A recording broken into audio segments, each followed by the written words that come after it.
There we go. All What right, is everybody. happening, Welcome Ward? to Talking Real Estate with Champions Real Estate Team here at Berkshire Hathaway Home Services Ambassador Real Estate Company. We get on here every Wednesday, talk shop about what's going on in the real estate industry. I like to give you a quick tip every week, keep you on top of what's on top of the game, what's going on. So one of the current things I got going on is sewer scopes.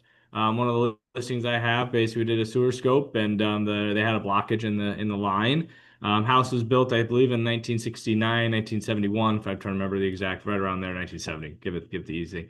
But and basically the plumber, the company just like it's an old pipe, and so um, they tried descaling it and hydrojetting it, and that was $1,000 basically to try that. Well, that didn't get it out, and then they had a partial repair that's possibly about $8,500, or a full repair that was 1,900. So and those type of things, and so that's why it's very important. I think as a buyer, to make sure you get that sewer scope done so you don't have any of those things. Then it's just negotiating with that seller and going back and forth and just kind of working out what's the best of both worlds for both parties.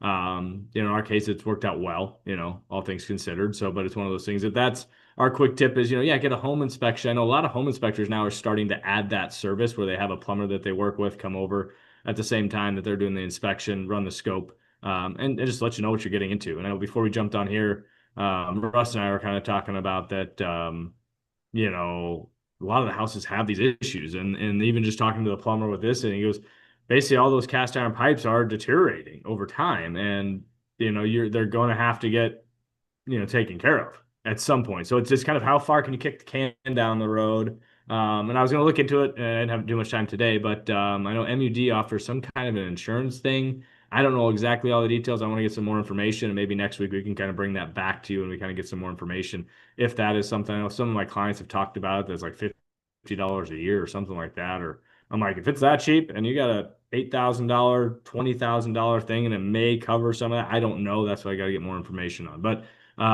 yeah, so that's a quick tip, getting those sewer lines. So I mean, basically in Omaha, if you're in the Omaha metro area, basically everything started at the river and works as the new the build. So the houses. I know my parents' house was built in '91 off 168th and Dodge, and they had their pipes scaled, and then descaling cracked it, and so they had to replace that.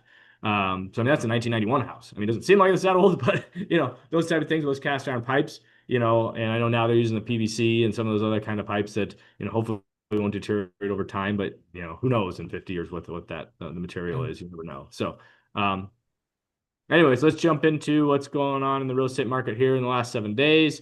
Pull it up. So we had 538 new homes go live in the last 7 days.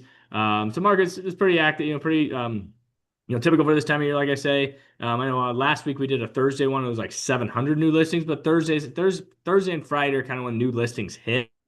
A lot of that side. So we always try to keep the data the same. But that's why we had a drop from last week to this week because I ran the numbers on Thursday because last week was spring break and we're out. But our new contracts written is right about where we were last week at 476. So we're almost getting to that 1-to-1 ratio. We're one in, one out, type of thing. And sold homes at 375. So that's like we said, the market's picking up. Obviously, the weather's getting nicer. Last year, I think it was last year, the year before, it was freezing cold until like April. And we didn't see these numbers pick up as fast, as we're seeing them now. But, weather can dictate a lot of that stuff as we go through there. So let's jump into what's going on in the 30,000 foot. Come on, buddy. There we go. As this pops up here, so we got 3,227 active listings in the Omaha and Lincoln MLS. So it's basically the big encompassing area here on eastern Nebraska. In Douglas Sarpy County, more the Omaha metro area at 1724. So that number's been dropping.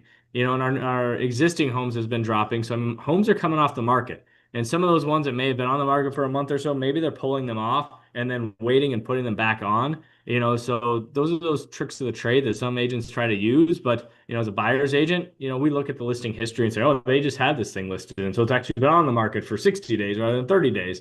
And that just may, change your approach. But it also sometimes gets more buyers looking at it because it shows up in their emails as a new listing sometimes. And so I can generate some more activity there. So new construction, I think we had one more new construction than we did last week. Months of inventory, 2.7. That's still deemed a seller's market.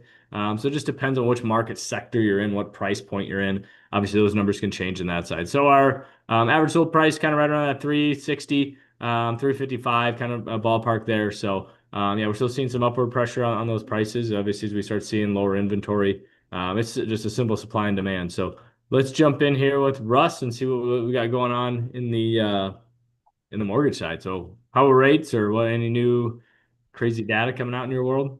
3 weeks ago, we were talking about the lowest rates in 4 years, and the Iran situation popped up. Now we have the highest rates in 7 months.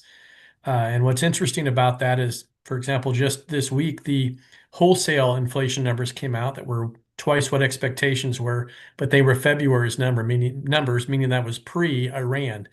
So if those numbers do carry through to the retail numbers and to the uh, personal consumption expenditures report, which is the Fed's favorite measure of inflation, that won't be good for mortgage rates in the short term. Will they come down? We don't know. It depends upon how long Iran lasts, whether energy pushes prices higher. But the Fed, for example, met yesterday and today, and as expected, they didn't change anything about their short-term rates. And so rates on things like auto loans, credit cards, student loans, those likely aren't going to move as a result of the Fed's meeting today. But the Fed did point out that they're concerned about inflation if the situation in the Middle East continues for a long period of time. So basically, that's Fed speak to say that they're concerned about inflation. And that probably means mortgage rates are going to be in this range, maybe even a little higher for a while. That doesn't mean they're going to come down. But Mark, we have been seeing in the last 3 weeks, we've been seeing a very active market. There are still first-time home buyer programs that are giving some good subsidies out there.